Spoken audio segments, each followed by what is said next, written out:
నమస్తే. Welcome to Suman TV. నేను మీ యామ్ని. ప్రస్తుతం మనతో ఉన్నారు ప్రముఖ ఆధ్యాత్మికవేత్త డాక్టర్ అనంతలక్ష్మి గారు ఉన్నారు. అమ్మతో మనం మాట్లాడదాం. నమస్తే అమ్మ. నమస్తే తల్లి. అమ్మ, ఇప్పుడు మనం పూజ గది శుభ్రం చేసేటప్పుడు అసలు మనం ఎలాంటి నియమాలు పాటించాలమ్మా? మామూలుగా అయితే ఇప్పుడు మనం పండగలకి శుభ్రం చేసుకుంటూ ఉంటాము. ఏదైనా స్పెషల్ డేస్ కల అసలు ఎలాంటి నియమాలు పాటించాలి ఈ శుభ్రం చేసేటప్పుడు? నిజానికి రోజు శుభ్రం చేసుకోవాలమ్మా పూజ గది. అస్సలు పూజ గదిలో బూజు కానీ దుమ్ము కానీ నిర్మాల్యం అంటారు, అంటే దేవుడికి పెట్టిన పూలు ఉండిపోవటం కానీ అలా గనుకున్నట్టయితే అది మంచిది కాదు. అదొక రకమైన అశుభానికి సంకేతంగా చెప్తారు. కనుక నిత్యం చేసుకుంటే మరీ మంచిది. పూజ గది అంటున్నారు మీరు, అందుకని నేను జాగ్రత్తగా చెప్తున్నాను. పూజ గది నిత్యం శుభ్రం చేసుకోవాలి. ఏమాత్రం బూజు లేకుండా చూసుకోవడం చాలా మంచిది. లేదు ఇప్పుడు మాకు అన్ని తొందర జీవితాలు ఉన్నాయి, ఇతర విషయాలు మాకు చాలా ప్రాధాన్యాన్ని వహిస్తున్నాయి అని అనుకున్నట్టయితే నెమ్మదిగా శుభ్రం చేసుకునేటప్పుడు ముందుగా పైభాగం చేసుకోవాలి. ఎందుకంటే కింద ఒక్కోసారి మనం చాలా తెలివిగా చేస్తూ ఉంటాం, కొంచెం తెలివి ఎక్కువ అవుతూ ఉంటుంది. కింద అన్ని దేవుళ్ళన్నీ దులుపుకున్నాక బూజు కనపడి తర్వాత తీస్తాం. ఏమవుతుంది? బూజు కింద పడదు కానీ బూజులోంచి ఉండే సన్నని దుమ్ము కింద పడుతుంది. అందువల్ల ముందు పైభాగం చేసుకుని తర్వాత అంతా చేసి పటాలు గోడలకి తగిలిస్తాం కనుక గోడలన్నీ పటాలు శుభ్రం చేసుకుని ఆ తర్వాత మందిరంలో ఉన్నటువంటి దేవుళ్ళని శుభ్రం చేసుకోవాలి.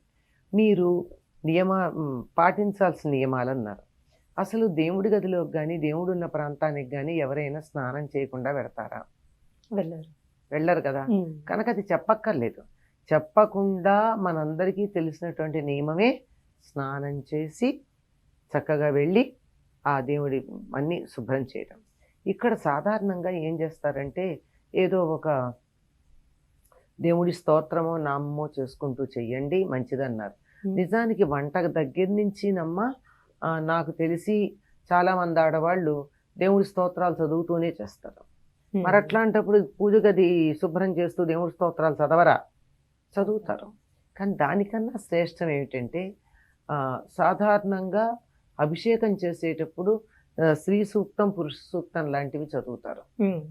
అందుకని దేవుడి గది శుభ్రం చేస్తున్నప్పుడు అది కూడా శుభ్రంలో భాగమే గనక అటువంటి సూక్తాలు చదువుకుంటూ దేవుడికి సంబంధించినటువంటి స్తోత్రాలు ఏమైనా మనకు వచ్చినట్టు వాటిని పారాయణ చేసుకుంటూ స్తోత్రాలని, అవి కూడా ఎక్కువ లేవనుకోండి నామజపం చేసుకుంటూ ఏదో ఒక నామం అవన్నీ చేసుకుంటూ చెయ్యడం శ్రేయస్కరం అని చెప్తారు. ఇంకొకటి ఏమిటంటే స్నానం చేయడం అన్న చాలామంది చేస్తారు కానీ భోజనం చేసిన తర్వాత చెయ్యరు. ఎందుకంటే భోజనం చేసిన తర్వాత దేవుణ్ణి ముట్టుకోరు. ఇప్పుడు మామూలుగా ఎంత సంప్రదాయమైన కుటుంబంలో ఉన్న వాళ్ళన్నా స్నానం చేస్తారు, దేవుడికి దీపం పెట్టుకుని పూజ అంతా చేసుకుంటారు, నైవేద్యం పెడతారు, వీళ్ళు కూడా ఆత్మారాముడికి నైవేద్యం పెట్టుకుంటారు, అయిపోతుంది. అప్పుడు ఏదన్నా దేవుడి దగ్గర పడింది అనుకోండి, మరి ఏ బలి లాంటిదో పడితే తప్ప మామూలుగా పువ్వు పక్కకి వెళ్ళినా అవతల వెళ్ళినా బాగుండలేదు సర్దండి అంటే భోజనం చేస్తాను ముట్టుకోనంటారు. అంచేత భోజనం చేయకుండా చెయ్యాలి. అంతేకాకుండా పట్టుబట్ట మడి అని చెప్తూ ఉంటారు, కానీ పట్టుబట్ట కూడా దాంతో భోజనం చేస్తే పనికిరాదు. భోజనం ఒక్కసారి అంటూ ఒక వస్త్రంతో చేసినట్టయితే అది మళ్ళీ దేవుడి దగ్గరికి వెళ్ళడానికి పనికిరాదు, అది పక్కకు పెట్టేయాల్సిందే. కనుక చక్కగా ఉతికి ఆరేసినటువంటి శుభ్రమైన వస్త్రం కట్టుకోవాలి. దాంతో భోజనం చేస్తే వస్త్రము పనికిరాదు, చేసిన మనిషి పనికిరాదు. అందువల్ల భోజనానికి ముందే చేయాలి, శుభ్రమైనటువంటి వస్త్రం కట్టుకోవాలి. ఈ దేవుడి గదినంతా శుభ్రం చేసుకున్న తరువాత అప్పుడు విగ్రహాలని పటాలని శుభ్రం చేసుకోవాలి. ఎందుకంటే తర్వాత దుమ్ము పడుతుంది కనుక. దేవుడి విగ్రహాలని శుభ్రం చేయడాన్ని పులికాపు అన్న పదం వాడతారు. పులి అంటే పుల్లదనం. ఆ పుల్లగా ఉండేటటువంటి దాంట్లో శుభ్రం చేస్తామంటే చింతపండుతో కానీ నిమ్మరకాయతో కానీ వాటిని చక్కగా పెట్టి రుద్ది దానికి ఉన్నట్టు ఆ పైన పూర్వం మేము కుంకుడుకాయలతో చేసేవాళ్ళం.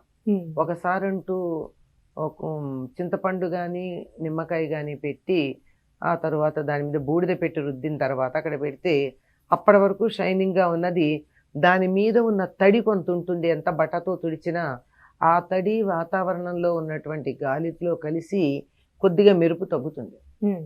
అది తగ్గకుండా ఉండాలి అంటే చక్కగా శుభ్రం చేసిన తర్వాత కుంకుడుకాయ రసంతో ఒక్కసారి కడగాలి.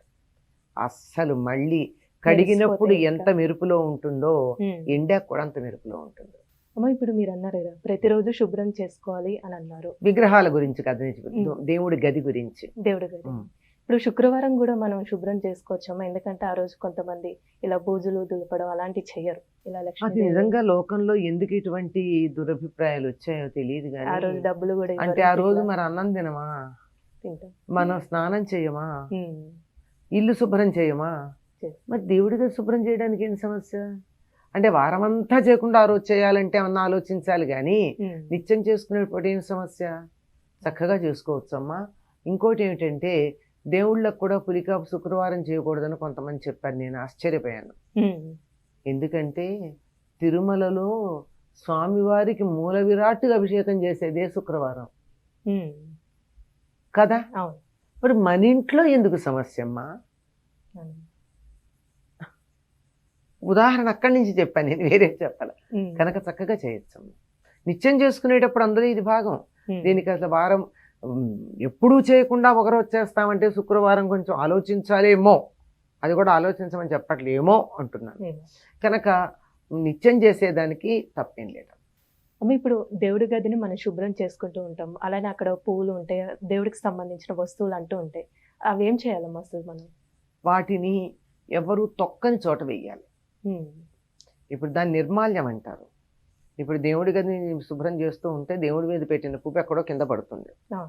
కదా, ఉమ్. పటం మీద అయితే. ఆ పడిన దాన్ని మనం, అందుకే సాధారణంగా దేవుడి గదిని అన్ని చీపుళ్ళతో తొడవరు, దానికి ప్రత్యేకంగా సంబంధించిన- ఒకటి పెట్టుకుంటారు. అలాగే దానికి ప్రత్యేకంగా ఒక బట్ట పెట్టుకుంటారు. ఇంకా కొంతమంది అయితే అసలు చీపురుతో కూడా తొడవరు, చేత్తోనే తుడుచుకుంటూ వస్తారు బట్ట ఉమ్. పెట్టుకుని, ఎంత దుమ్ము ఉన్నా. అదంతా దానికి అలా అయితే పక్కన పిండేస్తాం. కానీ అందులో దేవుడికి పెట్టిన పూలు కానీ, ఈ అగరొత్తుల నుంచి వచ్చినటువంటి బూడిద కానీ, దేవుడికి వాడగా మిగిలినటువంటి నీళ్లు అలాంటివి ఉంటాయి కదా, వీటిని తీసుకుని వెళ్ళి ఎవరు తొక్కని చోట పోస్తారు. అలానే నదిలో కూడా సాధారణంగా వేస్తారు. తులసి మొక్కను ఎవరు ఏం చేయరు గనక ఉమ్. తులసిలో వేస్తారు నీళ్లు మాత్రం, పూజ అది చేసిన నీళ్లు ఉంటే. ఈ పువ్వులు లాంటివి కనుక ఉన్నట్టయితే, ఇక మా ఇంట్లో ఉన్న మొక్కలన్నీ అలాగో ఇలా కుదరదండి అనుకున్నప్పుడు ఒక బకెట్లో నీళ్లు తీసుకుని ఆ నీళ్లలో వీటిని వేసి ఉమ్. ఒక పూట అందులో ఉంచి, అప్పుడు ఆ నీళ్లు ఎక్కడ తొక్కని చోట పోసేసి ఇవి ఎక్కడైనా వేసేయచ్చు. చాలా చక్కగా తెలియజేశారమ్మా, ధన్యవాదాలు. నమస్తే.